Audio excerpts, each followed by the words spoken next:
mother's oxytocin also gets to the baby. And her noradrenaline, which comes in the later part of birth, it's the good adrenaline that makes her push the baby out and have that strength at the end. The baby's getting that too. So the baby and mother are primed to meet each other at that moment of birth. They're full of that euphoria, they're full of that alertness, and that is bonding. And bonding is the foundation of everything in that relationship. Neck pain, backaches, headaches, fatigue, the list goes on, and you're likely on it. Tired of the broken system and big pharma? We offer logical solutions, teach you to think critically, and empower you to reclaim your health. Welcome to the Unplugged Healthcast with Dr. Kevin Wall.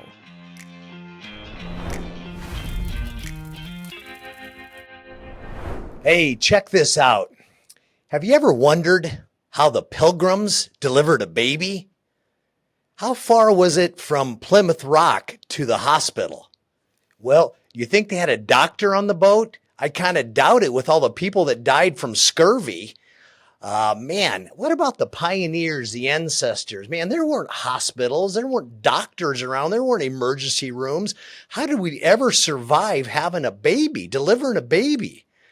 Man, I mean, Little House in the Prairie, Doc Baker, he was the only doc in like 4 counties.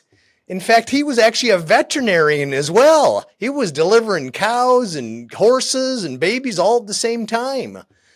I mean, man, before the doctors, before the hospitals, before all this stuff, I mean, it was the farmer next door. It was Aunt Betty. You were delivering at home. You were delivering everywhere. I mean, there wasn't all of this intervention and hospitalization. And man, we have really shifted from that to today, because now it takes a crew. It takes a village to not only raise a child, it takes a village to deliver a child. We got doctors, we got nurses. I mean, we got people. I mean, there's 15 people around. Women are delivering babies now in the hospital. And I get it. I mean, you know, the risk, the fear, the issues that kind of set you off, they set me off. I understand why maybe that's happening. But today I got to ask you some questions about that. Do we really need to go that far? I mean, I get the dangers back in the old days, our ancestors, the pioneers, you know, the immigrants. I mean, yeah, 1 out of 5 babies died. I get it. The ratios were bad back then. But I could also turn around and go 4 out of 5 lived. And man, nobody helped them. I mean, the farmer was delivering it and 4 out of 5 lived. So do we need 5 out of 5 going to the hospital? Is this really necessary? I mean, again, I get it, but right now there's a significant shift that people are considering home births. We got a 12% increase just in the last year of people doing home birthing. And I get it, you know, the issues of doing it at home and the convenience and doing it on our schedule, not the doctor's schedule, because that's where we've shifted to. We went to the hospital schedule, available rooms, a doctor's golf schedule. We're inducing, we're producing, we're making babies come at our scale. I mean, it's gotten a little bit too far, I think, isn't it? I'm not saying there's not a place and that you should never go to the hospital for delivering a baby, but I'm just wondering today if we could question the possibility of maybe doing home births versus hospital births for at least some or more. I get for the dangerous, risky issues, you know, 30% of all births are complicated births. I totally get that. That was probably close to the 20% of babies that died when they were being born at home. So that 30% of babies, they need to be the hospital, no doubt about it. But what about the other 70%? In fact, the stats will tell you that it's actually safer in that 70% to deliver a baby at home, especially with a midwife. Man, that's a great combination. I need you to consider it. And for you to consider it today, I've invited Elizabeth Davis, who is a midwife, but she's more than a midwife. She's an author. She's an educator. She's even in the political movement. She actually got midwifery, I think that's what you say it, legal in the state of California. Elizabeth, so great to have you on the show today. Thanks for that wonderful introduction. I'm really happy to be here. Awesome. Well, let me do even a better job of setting it up here. You're midwife, holistic healthcare specialist, educator, political consultant for over 40 years. You have you're internationally active at promoting the physiological birth and widely sought after for your expertise in midwifery, education, and organizational development. You hold a degree in holistic maternity care, certified professional midwife in good standing, and the co-founder of MEAC, Accredited National Midwifery Institution. Holy mackerel, I don't know. I think I saw there was a bunch more information you gave me. I couldn't even go over it all. Why don't you fill in the gaps on what I missed so people understand where you've been and why you're Sure. still doing this? Okay. Well, why I'm still doing this, it gets right down to my own birth experiences. And my first was born in 1972. I knew I wanted a midwife, but I could not find one. A lovely neighbor lady who invited me, she was pregnant and she was going to birth unassisted, invited me to witness her birth. And I remember that day like it was yesterday. It so vividly impacted me. And I said to her after the birth, would you be my midwife? And she said, well, I'm not a midwife, but I'll be at your birth. And I share this because that's the way that we rekindled midwifery in the United States. And it really came out of this 60s, 70s, back to the land, back to nature movement, where all of a sudden women like myself were saying, no, I don't want to be, as was the practice then, tied to my bed while I'm birthing. I don't want to be drugged against my will. I know I can do this. I'm strong. So I went to the hospital because when I went into labor, she was not in town. Now, a midwife would never do that to a client, but she was just a friend. So, it was a very traumatic birth, and they did all those interventions, and it broke my heart. But 2 years later, I had a home birth. And the difference, I had a home birth with my husband, who was not allowed to witness the first one, present right there catching our daughter. Yeah. My little boy was right there, 2 years old, with his little blanket over his shoulder, watching the whole thing. Everyone was healed by that experience. And because of that, I felt like I had to serve. I had to serve and make this option available to others. The problem was it was totally illegal at that point. Home birth was like there was no state in which it was legally recognized. So we really had to start from the ground up. And some people were trying to work within their states to legalize it. But what we really needed was a national organization of midwives with their own standards and their protocols of practice. And then we needed a way to certify. You can't just say I'm a midwife and whatever. There has to be a process of demonstrating the requisite skills and demonstrating the knowledge and the experience, documenting sufficient experiences to be qualified to practice. And once we got that in place, well, then we had to think about schools. So then we needed an accrediting body to be able to recognize and verify that schools were good. When people talk about a midwife or having a home birth, the fear is what is driving people one way or the other. Right. And usually it's driving them to the hospitals at the doctor's schedule, induced labor, and as you said, multiple interventions that have just been, taken as normal now. It is what it is, and that's how it is. From episiotomies to epidurals to inductions to C-sections, and we think it's dangerous to do it at home, and you and I think it's almost more dangerous to do it there. So how do we convince these people that it is a normal thing, it is a safe thing? I'm going to let you answer that. Sure. Well, first of all, midwives screen out. Before even meeting a potential client, we call them clients, we screen out over the phone anyone with a pre-existing condition that puts them at risk.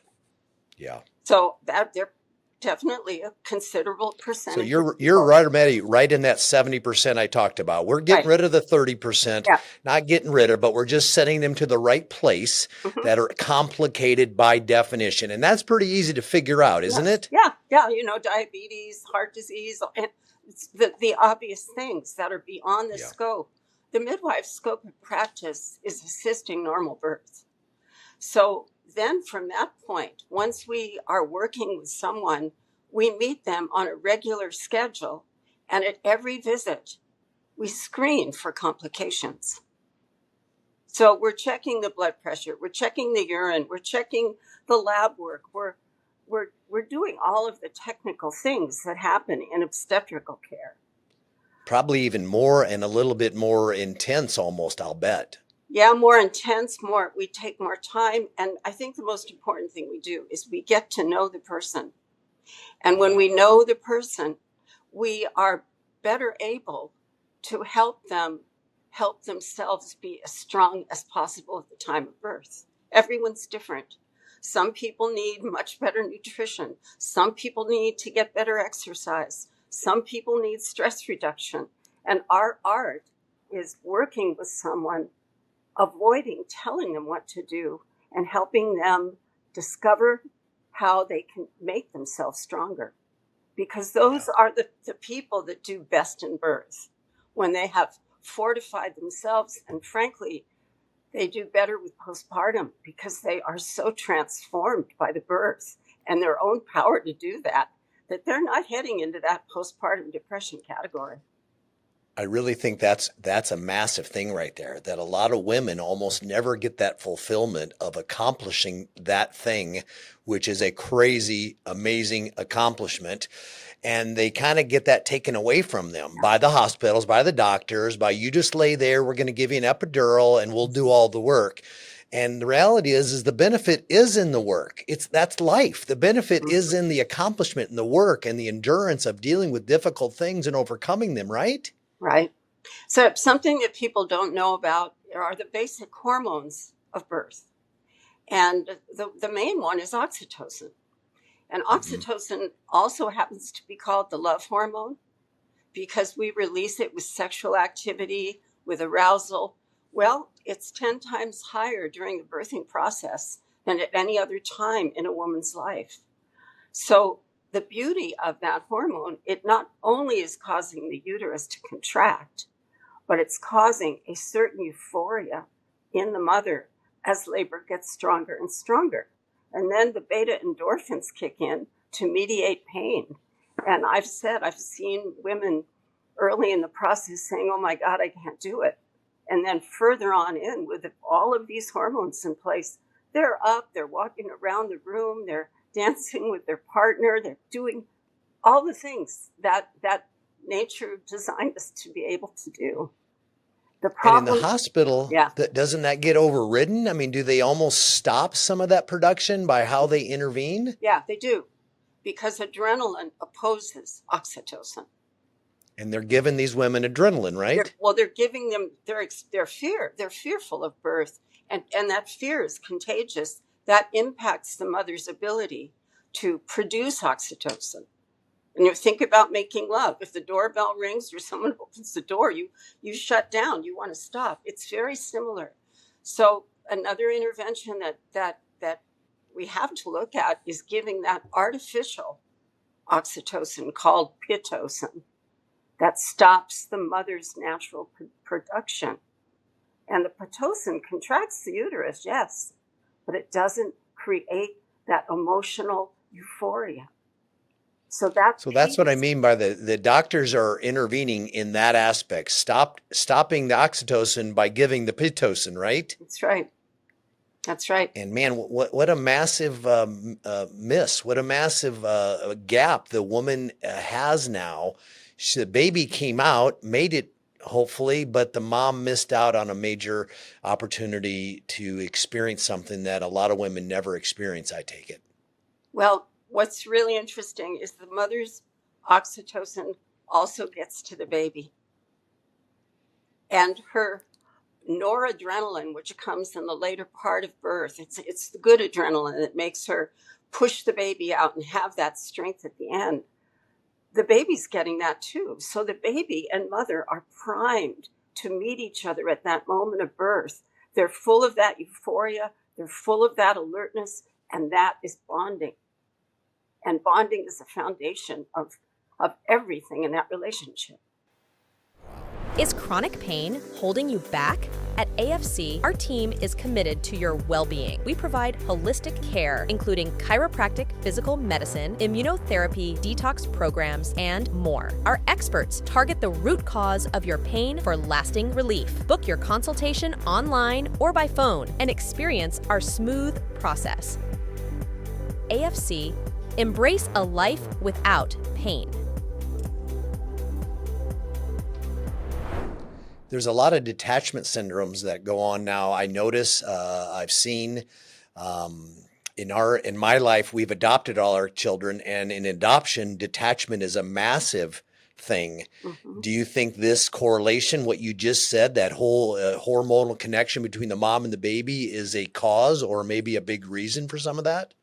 I do. Sometimes women end up with complications and we transport. That's another thing I haven't mentioned is our monitoring during labor is very thorough. We're listening to the baby's heart tone for any variation in pattern other than normal. And if we find it, we go. So sometimes Pitocin is used and sometimes even cesarean happens. And then with support, that mother and baby can form a bond. So midwifery care has the midwife visiting the mother on day 1, on day 2, on day 3, and then all the way to day 7 if need be. But sometimes we visit 3 times, and then again on day 7, and then at 3 weeks. Some midwives even say, you have my care for a year if you need me. But nobody gets that kind of home visit from the hospital system. They barely get a visit. The OBGYN almost very seldom sees the patient until maybe a beginning, middle, and end possibly. And in the middle, it's MAs or nurses, I assume, that do a lot of this work, if there is work being done between some of the visits. Well, usually, after the birth, I'm talking about after the birth, how the midwife visits the mom, the new mother. That most mothers in the United States get no postpartum care until their 6-week checkup. They're completely on their own, like starting breastfeeding. We have so many women that can't breastfeed compared to my time, when most women that had natural birth, because more were, at least in my circle, were seeking it out. Nobody had a problem with breastfeeding. It was unheard of. So that really has required more attention on the part of midwives, because it's a complicated society, and women often have to get back to work, and the stress of that makes breastfeeding harder. But midwives, at least we do our best in postpartum to help stabilize the family, and better than that if possible. Wow. What a blessing you are, and it is to have that experience. And I'm not saying that the experience at hospitals are always horrible, but compared to this, it's a drastic difference. Well, I have good relations in the hospital, and I've worked on them, and they have to be there. Mutual respect is so critical, because if I do transport, I want to have good communication with the doctor, so that we really are doing what we need to do together. And everything turns out better that way. I think that's something, because as I think about this, I go, there's one way or the other. And really what I just learned is that you are both ways. I mean, you're going to do your best. We're going to try to have this at home. We're going to try to home birth it. We're going to try to midwife it. But at some point that you notice, you see, we got to go to the hospital, then we're going to the hospital. It's not like we're just set stone that we're going to have this baby at home if something's getting weird or something's going wrong. And I think a lot of people kind of think that they got to go this way or that way, but really you're the best of both ways. Well, to add to that, we also have emergency skills, because sometimes there's not time to get to the hospital. Yeah. If we have a major hemorrhage, we're carrying medication to control it. We know the maneuvers with the placenta if necessary to remove it. If the baby gets stuck at the shoulder, we call that shoulder dystocia. We know the positions for the mother and the maneuvers to use. So if we didn't have that skill set, then our outcomes wouldn't be as good as they are. But in many studies, the transport rate for midwives is somewhere around, I don't know, 10 or 15% at the most. And the cesarean rate is around 7% compared What's to the cesarean rate? Yeah, in the hospitals, what's it there? 33%. Holy mackerel, we're up to 33% now? Yeah, Oh my gosh, that's just wrong. I know. It's just that. And as a chiropractor, I can tell you, you cut a mom's belly, she's going to have back pain the rest of her life. Yeah. And here's another one. I got to know your thoughts on epidural, but before I get your thoughts, I'm going to give you, or the audience minds. I'm drastically against it. And you say, well, yeah, you're not dealing with the pain. I get that. I'm not talking pain. I know there's pain, but you got to understand the complications. They're puncturing your spinal canal. They're entering in past your meninges into where the spinal cord is at. And there's often damage, and they can't control how far they push that needle in off the time, and they will hit that spinal cord. I'm telling you, I don't know what the number are, but it's high, because I had so many women, they come in afterwards and they go, oh, I've had chronic pain in my back ever since my birth. And I go, where? And they point to right where the epidural was at. Mm-hmm. And that's not something I can often fix because they've damaged things. Yeah. And I'll take it further. My best friend back in chiropractic college, he's a year out of school. He gets married. His wife gets pregnant, and they're going to do their best to have a home birth. But that kind of gets weird. They go to the hospital. She's doing her best to avoid epidural. No way, no way. She goes on. It goes on and on and on. And then she finally just says, honey, I got it. I can't take it anymore. And they give her an epidural.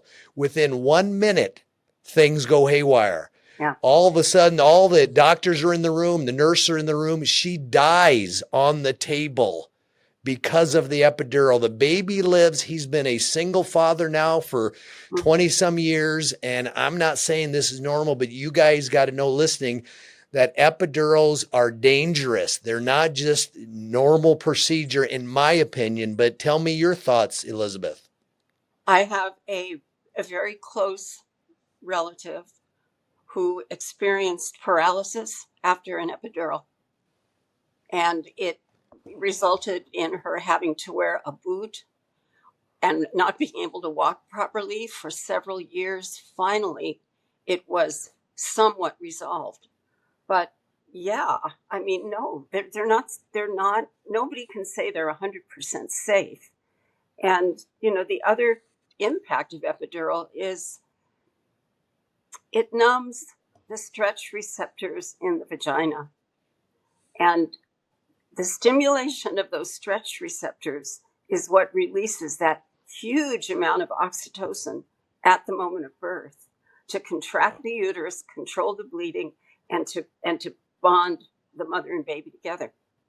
So when we take that away, it's just another way of damaging the possibilities of physiologic birth that nature provides us. And the pain, I understand women in the hospital when they're being exposed to an internal exam every hour or half hour and put on a rigid timeline, which, frankly, we don't really work with timelines. We work with vital signs of mother and baby. And we also work with any kind of obstruction in labor. We do have skills to reposition a baby internally if need be. So we're just a different profession. We are. Yeah. And it's been very difficult for me because I work internationally, and in every country that I have gone to, and I've been to like 25, 30 countries, midwives are oppressed in this way. They are discredited by the medical profession. They're not able to really do their work. They're forced into the hospital. And everyone has the right to birth where they want to birth and to have a midwife. And if things were working great on that side, meaning that, everyone was healthy, every baby was healthy, every family was bonded, everything was going great, then you and I probably would shut up.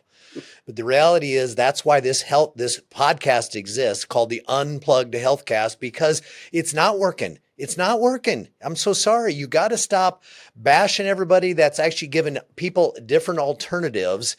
And that's all this is. It's another option. It's a logical solution. It's how it used to be. 80% of the babies were delivered with people less than you, and they were fine. So yes, this can be done. Are you struggling losing weight? Do you need a metabolic reset? Are you concerned about diabetes? Hey, it's Dr. Wall here, and it's time to take action. It's time to get unplugged. Here's the simplest solution I've ever seen for losing weight. Reset your metabolism, reduce your A1C levels, and reverse your type 2 diabetes. It's time to feel great again. Hit the link in our show notes or go to drkevinwall.com and learn more about our Feel Great system. This product curbs appetite, reduces your cholesterol levels, increases your HDL levels, and supports normal blood glucose levels. It can increase your GLP levels by 70% when fasting. You don't need Ozempic. It's time to take control of your health again. Hit the link in our show notes and watch the belly fat melt off. Well, I got to ask one more, and then you got to give these people 3 to 5 things that they can walk away with so they can. But before you do that, I got to know your thoughts on inducing labor, because this one's driving me nuts as well. No. I see these people are put on schedules. That baby's going to come now. They're going to come then. We're not going to go past 5 days, this, that, and the other. And I'm wondering, how do they know this? They're playing God, I think. Yeah. And it bothers me. What are your thoughts on that? Well, there's a whole battery of skills that midwives use to monitor the mother and baby at the due date, going over their date. We call that post dates. We're evaluating continued fetal growth. Adequate amniotic fluid is so critical because without it, the cord can be compressed in the uterus. That impacts the baby's oxygen. We're listening to the baby for normal response to its own movements. We're tracking things like our track in hospital care, only I honestly think we're doing a more accurate job. Inducing is all about tons of Pitocin. You know, that you can't induce without it. So we've already talked about the risks there and the consequences long term. If mother and baby are fine and their vitals are good, then what are we doing? We just let the baby come when the baby's ready, right? That's the answer to my question. Is that what I'm hearing? That's what I believe. I know that doctors, the biggest fear, the largest malpractice awards go for something we call shoulder dystocia. And that's when the head of the baby's out, the shoulder is behind the pubic bone, and the baby can't birth. And there's constriction of vessels in the neck, the baby is suffused with excess blood. It is an emergency. I've handled that many times at home. It can be done, but it can't be done if you are afraid. I've seen doctors panic and do the wrong things because they know that their ability to keep practicing is at risk. They know that if they get sued, they might not be able to continue. No doubt about it. That they know that the fear is about the risk to them, not so much the risk to the mom and the baby. That's and right. I'm not saying there's no fear to have about this situation, but I'm going to toot my own horn right now. If you are fearful of that situation, you need to find a great chiropractor that fixes your pelvis, that keeps your pelvis moving, that allows your pelvis to be aligned correctly so the baby can come out, because that canal she's talking about, the baby exits, is your pelvis. And if your pelvis is twisted, it's tilted, which most women's are, especially after having a baby, your pelvis is pretty jacked up, that you need a great chiropractor, especially in the last trimester of your pregnancy. If you want that baby to come out without what she just discussed, the baby getting stuck in the canal, because that is a chiropractic issue. I'll stop tooting. I agree. Elizabeth, I agree. Take them home here. Give us the top 3 things every woman needs to do during, before pregnancy, before the baby's born. Let's start with the top 3 things. Okay. Educate yourself on alternatives. Learn about the options. Know your options. It's been said, if you don't know your options, you don't have any. Okay. Beautiful. Second thing, top health condition. Look at yourself honestly. Where can you improve? You want to grow a beautiful, healthy baby. Is it nutrition? Is it stress reduction? You deserve the healthiest possible state of being for the demands of pregnancy and birth and being a mom. You've got to be in good overall shape. Yep. And I guess number 3 would be, don't listen to other people's fears. Yeah. Don't listen to other people's terrible stories or fearful stories or naysaying. Don't listen. Listen to your own knowing. And if you're not sure what that is, the more you explore your options and become healthy, the more you'll be in touch with that knowingness, that intuition.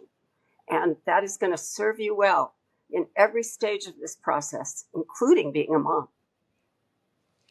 Let me throw number 4 in. You need to get a midwife. You need to get someone who's certified, who understands this. Even if you're going to end up at the hospital and you're sure of that, I still think they should have a midwife after what I just learned from you to help them through the process, to make better decisions, to eliminate risk, and to be there with them through the process and after. Okay, what about this? Top 3 things every mom needs to know after the first year or afterwards, because it sounds like you follow them for a year afterwards. What would you tell every mom to do, every family to do for that next 12 months? Take a baby moon, we call it, like a honeymoon, only a baby moon. Whoa. Meaning, don't let a million people in. Your microbiome, your organisms, the baby needs those, but not those of a million strangers. So close family, that's fine, but have the sanctity. Be in bed for a while, get up and walk around, but boy, give yourself at least a week to 10 days of just doing very little and letting other people take care of you and nourish you. The second thing I would recommend is learn about what we call laid back nursing, where the mother is able to lie back and the baby lies on top of her chest and attaches to her breast. It reduces so much stress and struggle about the hold of the baby and trying to shove your nipple in the baby's mouth. None of that is really necessary. So find good support for that. And trust yourself, trust your intuition when it comes to your baby. You would not believe the stories I hear from students in my class when I ask them to relay an intuitive experience. Almost all of them, if they're mothers, have to do with mothering, having a sense of something not being right before anybody else does. So start developing that quality of really tuning into your baby, of listening, even if your relationship was fractured by a hospital birth or interventions. And I know this because my first birth was. I deliberately said, I am taking my baby, I'm going home, I'm breastfeeding that baby, and I'm bonding with that baby. And I did. So don't give up. Don't give up. Even if it seems like it's too late, That's it's right. not too late, I That's think right. I heard. All right, Elizabeth, well, we got to wrap this thing up. If you would, how do people find you? Great job, by the way, on making this an opportunity for others and pushing forward in the political arena to make this legal in California, which I think you've done impactful things that have spread through the country. How would people find you or find more information about you or find more information about midwives? ElizabethDavis.com. You can email me through my website. I also have a Facebook connection. I think I sent that to you, Kevin, but Facebook is fine, but Elizabeth Davis, you're going to get to me directly. Questions about becoming a midwife, finding a midwife, more questions about safety. I'm very open to hearing your concerns or concerns that you're having as a new mom. I mean, I take this work seriously. I've been doing this for over 40 years. I am completely dedicated to it. I'm so blessed.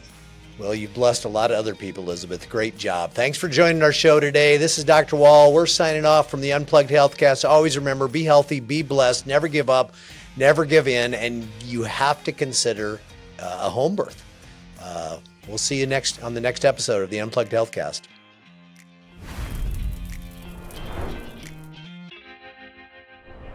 The information provided in this podcast is for general knowledge and informational purposes only. It does not constitute medical advice. Always consult with a qualified healthcare professional for diagnosis and treatment of any medical condition. The views and opinions expressed by guests are their own and do not necessarily reflect the views of the Unplugged Healthcast or Dr. Wall.